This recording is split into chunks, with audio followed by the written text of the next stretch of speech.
Well, what a way to end the 2019 season with a win. That is the best way to word that. We went up to Owen Sound and we had a good day. The weather held out and it turned out to be a half decent mini smash. 10 cars in the ring. Went pretty good. Nobody was able to rip this rear tire off. I am super happy with that because there's only 2 studs left on it. Doubles held up pretty good. I protected my front wheels. Driver's frame did pretty good. Passenger frame not so much. We'll get to that in a bit. So I tried to use the back end as much as possible, knowing that these cars were all stock. I wanted to use the back end as much as I could. I have a rear facing GoPro, so hopefully we got some good footage from it. I did use my front end a bit, but not a whole lot. But unfortunately, this passenger side frame rail had enough. The Mazda 3 bumper actually did rip right in the middle, so I don't think that helped out the frame situation. She kind of conked over pretty hard on herself, but she's still really far away from all the pulleys, so you can't get too angry about that. But you want to know the real reason why I didn't drive forward a whole lot? My battery was moving. And every time I made a half decent big hit, this battery would slide ahead and arc out on this post.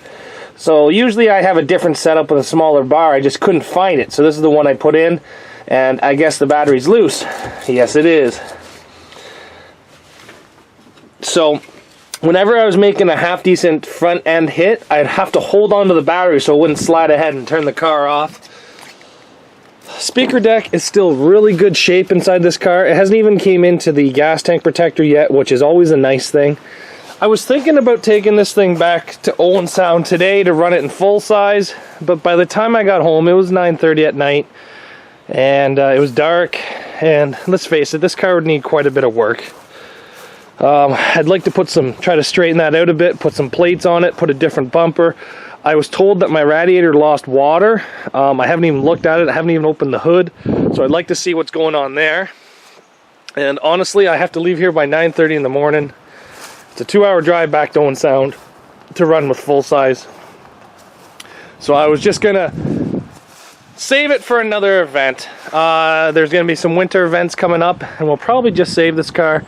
I'd like to smush the back end down a bit so I could see, because I did try to drive backwards as much as possible. But I think we're just going to put this thing back into storage. But overall, it's in some pretty good shape still. Just need to do some sheet metal trimming and stuff like that. Bumper swaps, pull the front end out a bit, plate it up, because now that it's bent, I'm allowed to put plates. None on this frame rail, just some on the other one. Well, maybe some on this one. I think she might have kinked on the inside. We'll have to take a look. But, yeah, so overall, good day. We watched a couple monster truck shows. That was pretty cool. Watched them jump up. Seen one roll over. Just a whole bunch of local monster trucks. They're not like your Gravedigger and Maximum D, but it's always nice to go and watch something different. A couple comments on Facebook told me everybody thought this thing was a Cavalier. The back windows kind of make it look like a Cavalier, but no, this is a Solara. Factory 4-cylinder Solara. This is the one I had in Beaton, Ontario, that the MyFM sponsored me for. So, happy to get out there and get another good victory for it. And we'll be getting this thing off the trailer today and put into storage. Not much that needs to be done to it, to be honest. But happy that we ended the season on a win. Just like last year, we won Flamborough, which was our last derby. And this year we won Owen Sound, which was our last derby. You might not start off on a win, but you're always champions if you finish on a win. So thanks for watching, guys. We'll see you back here tomorrow, pretty much. Take care.